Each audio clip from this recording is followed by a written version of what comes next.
Welcome to another review. It is time for the second beer of the 8-year anniversary from the Moersleutel. And today I'm not by myself. I'm joined by Thomas Opens. Welcome. Hello. We're doing this. Yeah, sorry. You may know him. He does English reviews every now and then. Great buddy of mine, member of the Dutch Beer Collective. So yes, we're both Dutch. We're both Dutch. And for the people who are watching this on my channel, I assume you know who Gerben Dutchbeergeek is.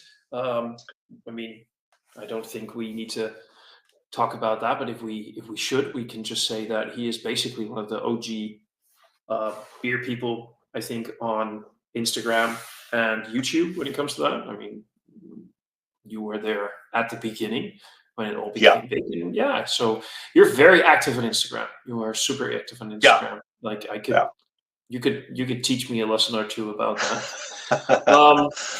But yeah, and we're doing the Moersleutel anniversary set.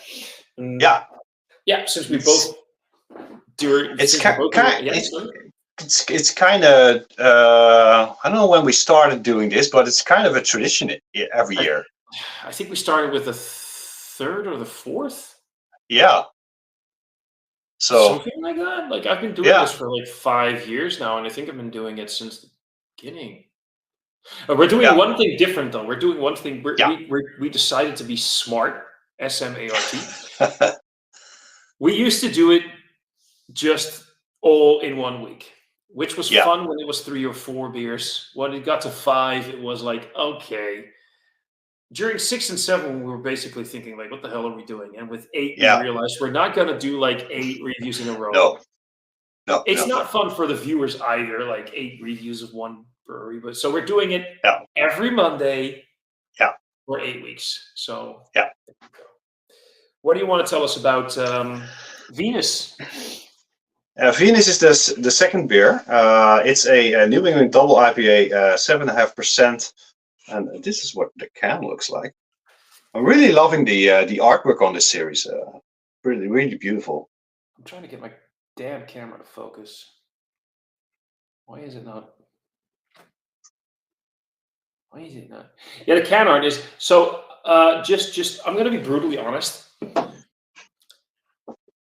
I was considering not getting the set this year. I was considering maybe getting a few of them because you can buy them. You don't have to buy the entire set. You can buy the individual beers. And I thought for a bit, like, I'll just get the ones that sound interesting. And then I saw the theme. I was like, shit. I'm a sci-fi nerd. I'm a space junkie. I love everything that has to do with inner space, outer space. Like, so the solar system. I guess, God, fuck. So there we go. Yeah, to get them. Hey, one thing that I noticed, right? Yeah. And I've been noticing that I've been noticing this about a lot of Moersleutel beers lately. It has rye. Yeah. It had in the first beer also had rye. But I just got their new quad in as well, the quadruple, which is the new core range beer. Yeah. Rye. There's rye in there as well. It's like everything, they do so much with rye these days. I love rye, but I just thought it was fun. I'm like, okay, this is new.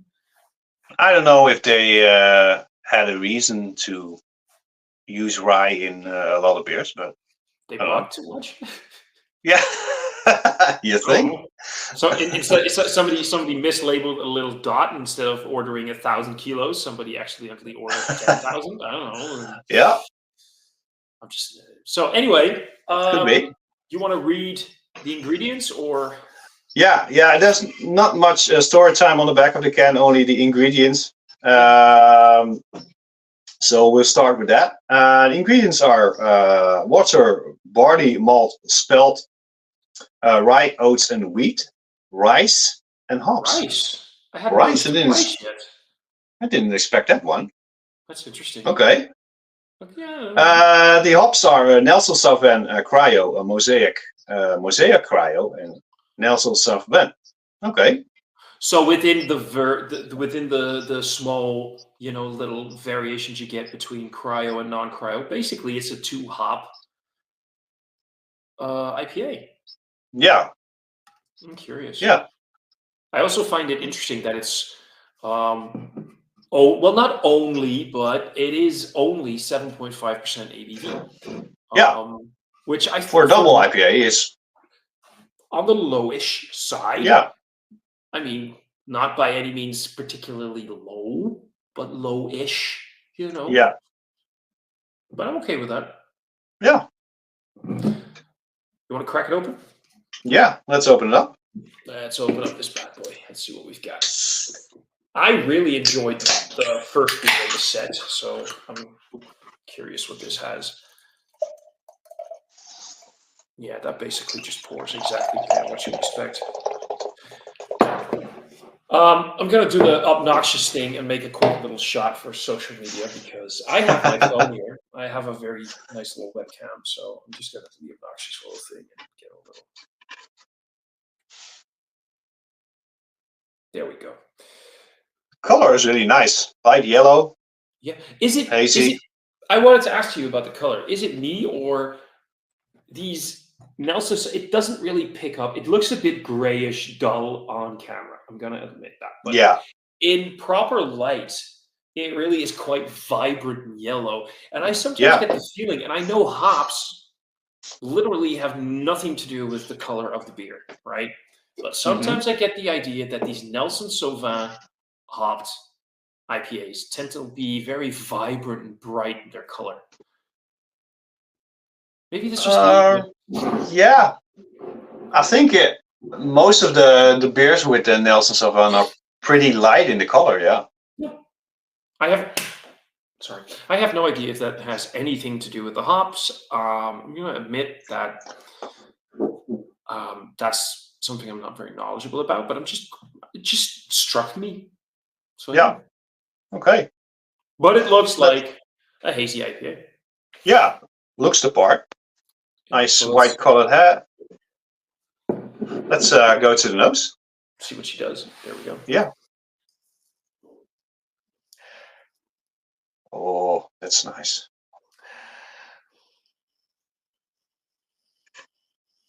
Yeah, that's definitely doing that. So Nelson Sauvin, it's a little bit in the name, really does this Sauvignon Blanc thing for me. So it's got like this big, I mean, you could say that we're reading what it says on the label, but it does have that big gooseberry, kruisbessen thing. Yeah. It's very like slightly cat pea thing going on, herbaceous, slightly floral, big notes of white fruit.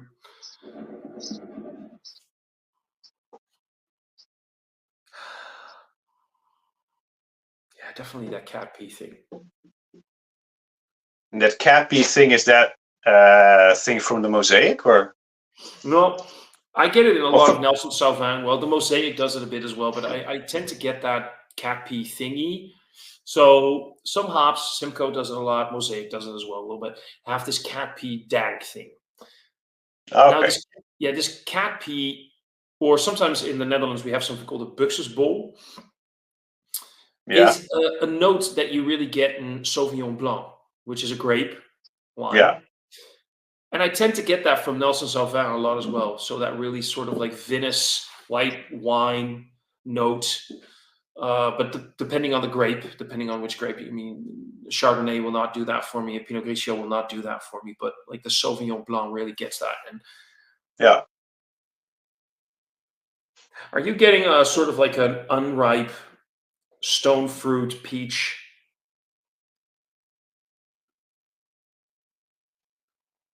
Thing in the back? Maybe in the back, yeah. Yeah. Foremost, it's like the white grape thing in the front, and some stone fruits maybe in the back. Yeah, definitely. Citrusy. Quite citrusy. Yeah. A bit minerally. You know what I mean?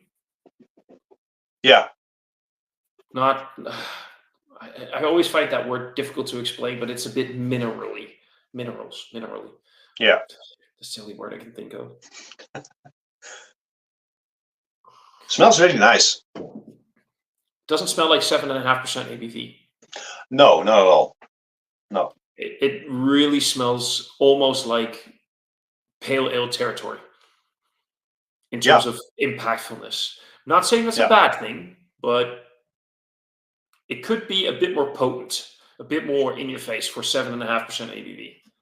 Yeah. I like it though. I like it. I'm not against it. I am definitely not against it. Compared to you, we talked about this before we started recording. You've had a lot more experience with Moersleutel IPAs than I have. You're a bigger hophead than I am. You're much more into your IPAs and stuff like that. How does this rank compared to typical Moersleutel IPA? In the nose, anyway. In the nose, it's way above average. Yeah. When I had my first IPA from the Moersleutel, which was years ago, I found their IPAs a bit not really. Back in the day, they also used lactose in their IPAs, which I'm not a big fan of. They stopped doing that. I don't know, about a year or 2 years ago. I don't know. And they definitely improved their IPA game. They got a lot better. But the first beer I've had from this series was also an IPA. I thought it was okay. I was not blown away by it, but it was pretty nice. Yeah. So I'm quite curious about how this one turns out. I actually really like the first one. I'm actually getting a bit of a sort of like a passion fruit note here, including that sort of soft acidic note from passion fruit. Okay. I like it. Yeah. You want to go take a sip? Yeah. Cheers. Cheers, brother.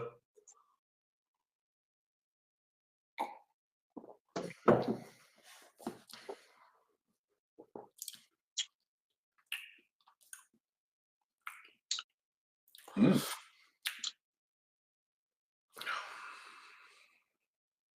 Now I'm definitely getting that stone fruit. Yeah.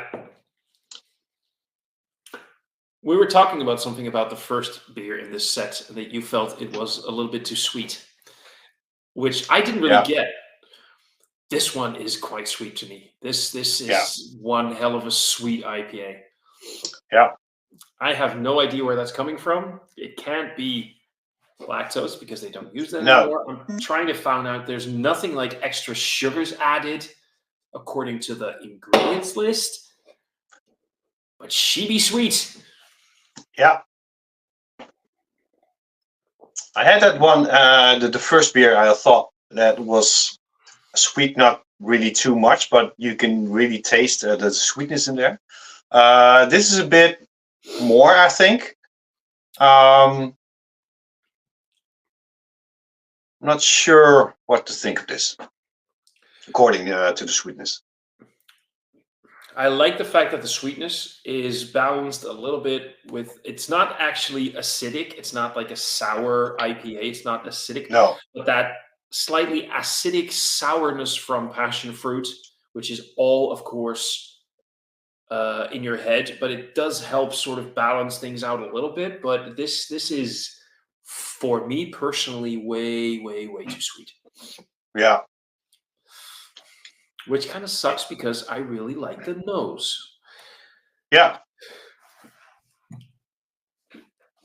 The nose was very promising. Yeah. Yeah. I mean, that Nelson Sauvin character, that white grape thing,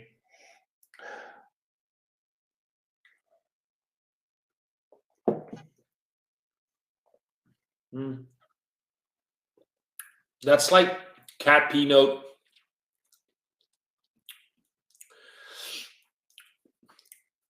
the acidity, that slight acidity, that sort of more like that dryness almost from a Sauvignon Blanc, which is really like mind-boggling here right now because the beer is so sweet. It has that sort of astringent, dry note that I get from a Sauvignon Blanc, again, which is from the Nelson Sauvin. But then that sweetness hits. Yeah. That's a damn shame. That's a damn fucking shame. And taste-wise, I'm not really. I'm getting the Nelson Sauvin in there, but mainly more stone fruits. Strangely. Oh no, I agree. It's definitely all about the peach, the mango, the very ripe mango.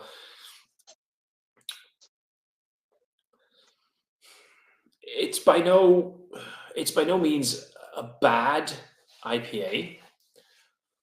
It's well brewed. I mean, it's not like it has defects when it comes to that, but it just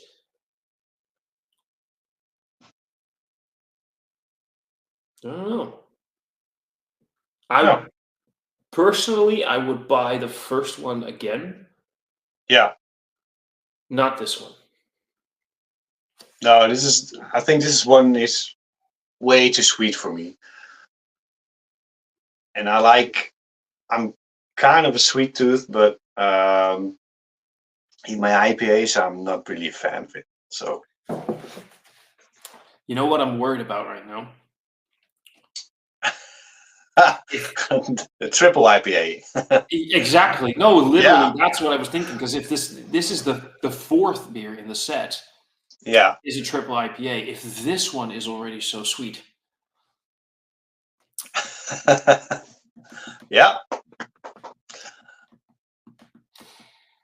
or like Mars. Wait, which one was the fourth one again? Which one was the fourth one again? Because the fourth one was the triple IPA. The third one was the nitro stout. How is the fourth one a triple IPA? Because they're doing the planets, and the fourth planet is Mars, and they did the Mars bar, right? That was going to be the adjunct stout. So wouldn't that be the fourth beer? You have to check the website from Moersleutel. What kind of which one is the fourth? May the fourth be with you. Let me just see. This is nice. I don't have to review on my phone, so I'm just gonna quickly, because now I'm confused. There we go. I thought the fourth one was the triple IPA, and the third one was the nitro stout. Bro, you can be you could be completely right. I'm just. Oh wait, now we need to go. What? No, not here. No, here. Sorry, I'm just. What is that? What was that noise? No idea. Okay, so the home shop beers. There we go. No, it's not doing what I want it to do.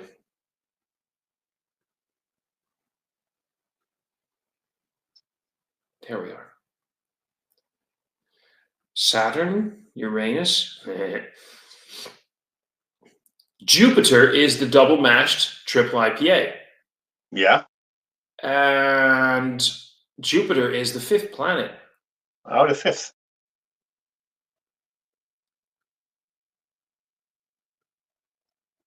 So Mars is the fourth. Mars is, yeah. I mean, I'm going to do the entire set in the order of the planets. Mm-hmm. So Mars it's like Mercury, Venus, Earth, Mars, Jupiter, Saturn, Uranus, Neptune. Yeah. That's the set. Okay. So, anyway.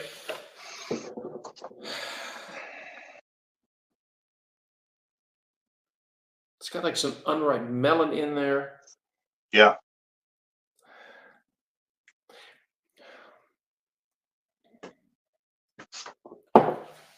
I'm not hating it. It's too sweet. Yeah. That's it also has slightly boozy finish. For me. Actually, now that you mention it, we didn't accidentally grab the TIPA, right? No. Which is kind of strange for a 7.5% beer. Yeah. It's got this sort of lingering warmth going on. Yeah. That tingling in the back of your neck, like a little bit too much booze, and Yeah.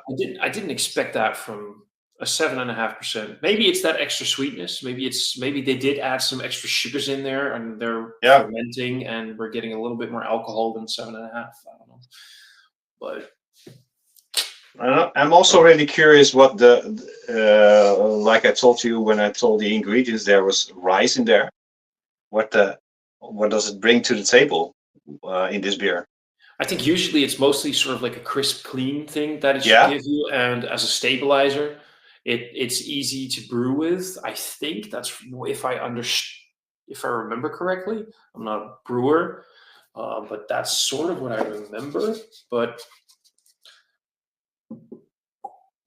the rice lagers are usually very crisp and clean and delicate. And I think that's sort of what it should. I will say this, by the way, would like to point that out. It's got a good mouthfeel. It's very creamy. Yeah. It is very creamy. The mouthfeel, because we're talking about crisp and clean. I just wanted to point out the mouthfeel. But yeah.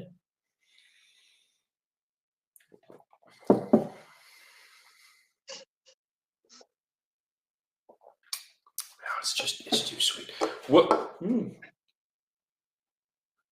This really doesn't have lactose? Because it just reminded me of something. It does not have lactose. You know what it reminded me of for a second? Fruit yogurt. Okay. As in that creamy, sweet, fruit yogurt thing, and I remember having that with some lactose based IPAs. So for a second, I was like, "This really doesn't have," but I'll believe them. I'll believe them that they don't use lactose. So final verdict. I don't do grades on Untappd, so no. I'm not. It's a fun beer. I don't hate it. I wish there was somebody here I could share this with right now, because that would make it easier, because splitting the can would be nice. The flavors are there. The flavors that I like are there, but it's just too damn sweet and a little bit too boozy. Yeah. The nose was very promising for me. Agreed. And it's a bit of a letdown when you tasting the beer. For me, it's way too sweet, and I had this with the first beer, but not as sweet as this one. So it's a bit of a shame for me. Yeah, I do rate on Untappd, but normally I don't say my ratings in the review. So if you want to know the score, go to my Untappd. But it's not a bad beer, but I have way better. Let me put it this way: I know what you rated the beer, the previous one, on Untappd. Yeah. Can I say that score? Oh yeah, sure. Yeah, you rated the first beer a 3.5 out of 5. Yeah. Would you rate this lower or higher? Lower. Lower. There you go. Yeah. So without probably 3.25. I don't rate, but I understand your line of thinking. I understand your reasoning, and this. Let me put it this way: if I still gave ratings on Untappd, this could be between a 3.75 and a 4. If the flavor, the palate, the taste of the damn thing followed the nose more. Yeah. It would be so much nicer. Yeah, I agree. Yeah. Shame. It's a shame. Yeah. What you gonna do? Which one are you looking forward to the most of the set? Probably I'm not really looking forward to the triple IPA now. I tasted this one. But I'm really curious about the darker beers, of course. I told this in my first review. I thought it was a shame they only made IPAs and stouts. Agreed. In this series. Yes, very much. But I'm really looking forward to the really high ABV beers, the barrel aged version. versions. There are 2, I think, I believe. There are 2 beers in there. Yeah, 2 beers, Yeah. 2 barrel-aged beers. Me personally, I'm like really looking forward to Uranus. Yeah. I'm so sorry. I had to. No, but the 2 barrel-aged ones, because we know Moersleutel has a tendency to really go all out with the barrel-aged stuff. I'm a little bit on edge about Mars because they're trying to do the Mars bar thing, and of all the candy bars, Mars is not my favorite. It's just so much sweet chocolate and caramel. So but we'll see. Hopefully it's not over the top. It's Moersleutel. Yeah. So it's probably over the top. It's gonna be over the top. You know what? With any other brewery, I would be like, please, but it's Moersleutel. Yeah. And it's their anniversary. If it wasn't over the top, So yeah. Gerben, any parting words? No, not really. I was looking forward for this one, but it's a bit of a letdown, so bummer. But hopefully the next one is better. Yeah. We'll see. We'll see. I usually do this little spiel at the end where I go like, "Thank you for watching." Blah blah blah blah blah. Do you have one of those? You want to do yours? I have one of those. Yeah, sure. You want to do yours first, or should I do mine first? Because, I will go first. Go for it. If people want to know the score, like I said, go to my Untappd. You can find me there. I'm also on Facebook, YouTube, and Threads. That's about it for me. Okay. I usually end it with, and that's it for this review. If you like the video, hit that like button. If you really liked it, hit that subscribe button. In the description box below, you'll find links to all of my social media, a link to the Dutch Beer Collective, and a link to mysterybeer.nl. Please do follow all of my friends in the Dutch Beer Collective, including, of course, Gerben. Also, Remy and Douglas. Leave some comments. And I'll see all of you other guys in a review soon. Yeah. Cheers. Cheers.